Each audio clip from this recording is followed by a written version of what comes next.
Hola amigos, los invito a que escuchen el nuevo sencillo de Rancho y Barrio, Almas Perdidas, muy buenas canciones, los invito.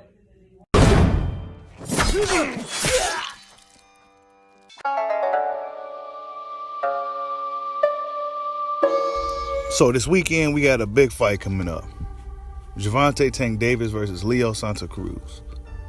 Now, initially, I wasn't too excited about this matchup. I just wasn't, you know.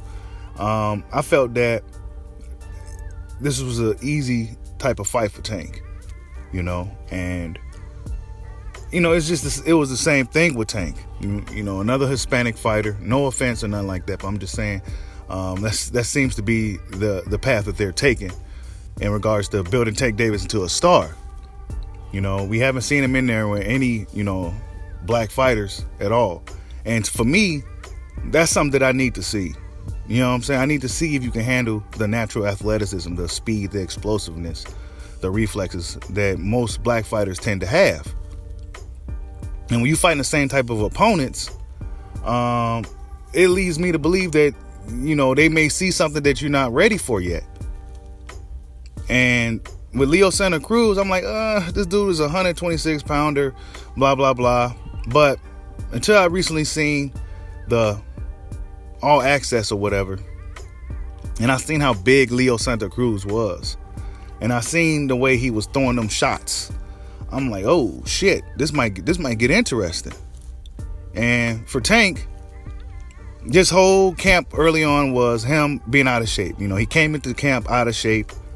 You know, a lot of fans was questioning, is Tank gonna be able to make the weight? And Tank Davis, within, I say, 3 weeks after, you know, showing how big he was prior, dude seemed to got himself in some really good shape. Seemed to got himself in some really good shape.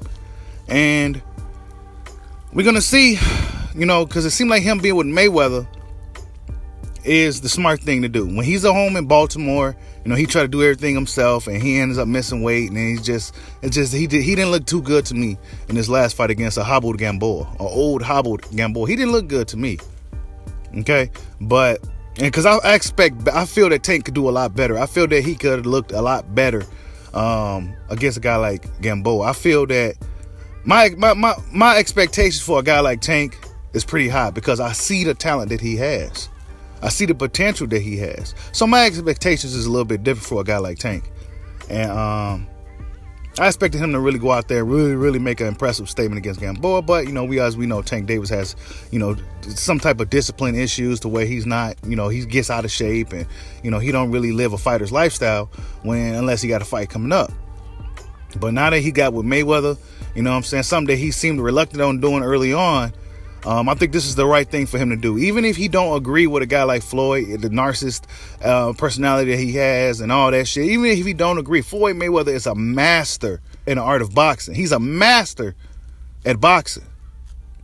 Whether you feel he's crazy or you don't agree with him or not, he's a fucking master. And usually the crazy, weird people are the masters at what they do. You know what I'm saying? So it'd be smart for him to listen to Floyd and be under Floyd's wing. Because Floyd Mayweather is going to make sure Tank Davis is okay at the end of the day. If Tank Davis do what he's supposed to do, Floyd will take care of him. But Leo, for me, man, I was not big on Leo Santa Cruz. I wasn't big on him.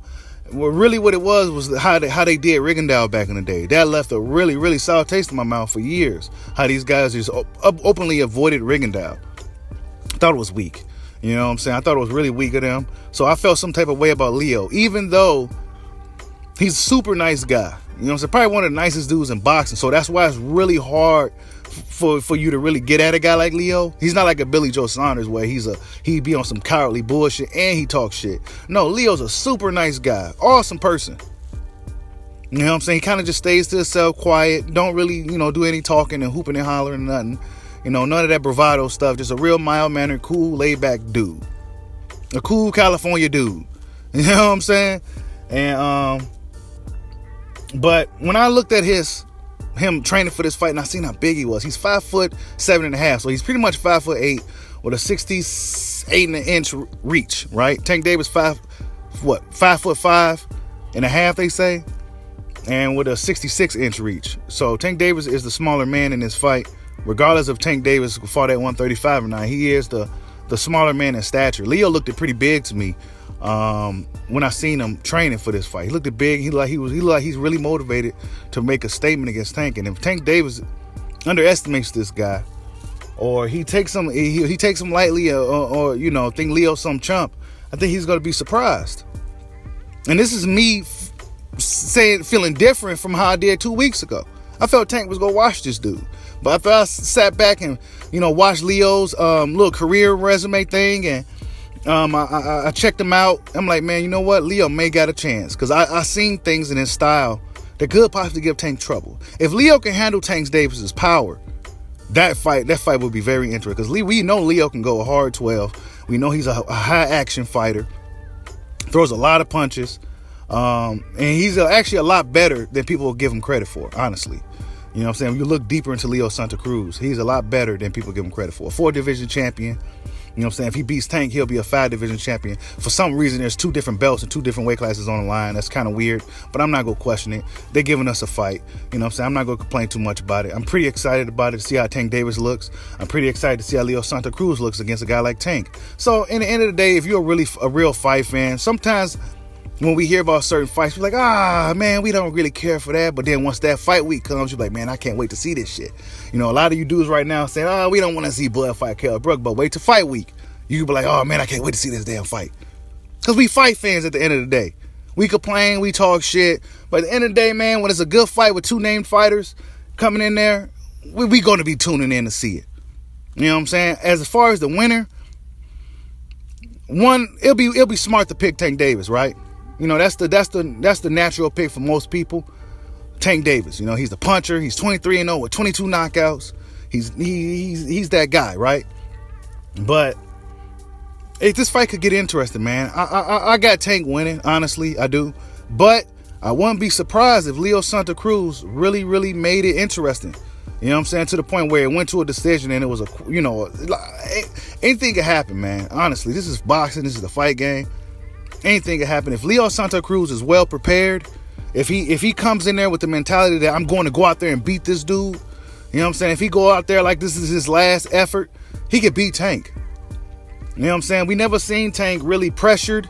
Leo Santa Cruz, if he throws his shots, and if Tank Davis hasn't had enough time to really improve, you know what I'm saying? Because Tank Davis to me is a guy who just goes to camp to lose weight. You know what I'm saying? He hasn't been in camp to really sharpen his tools, but it seemed like he had enough time now. He got himself into shape pretty quick. So we're going to see what type of work him and Mayweather was doing, and if it's going to really be a factor in the fight this coming weekend, man. I'm pretty excited to see how this goes down. What should one of the guys be on the pound-for-pound list, whoever wins? I may say Leo should go in there if he wins, honestly. Tank, I don't know. I'll have to think about it. But for Leo, he'll be a 5-division weight champion and he'll beat an undefeated Tank Davis. He definitely should be on the pound-for-pound list. Knock Triple G or Tyson Fury off and put Leo Santa Cruz on there. Tell me what you guys think. Who you got winning this weekend? Should be pretty interesting, to say the least. Like, subscribe, hard your boy. Peace out.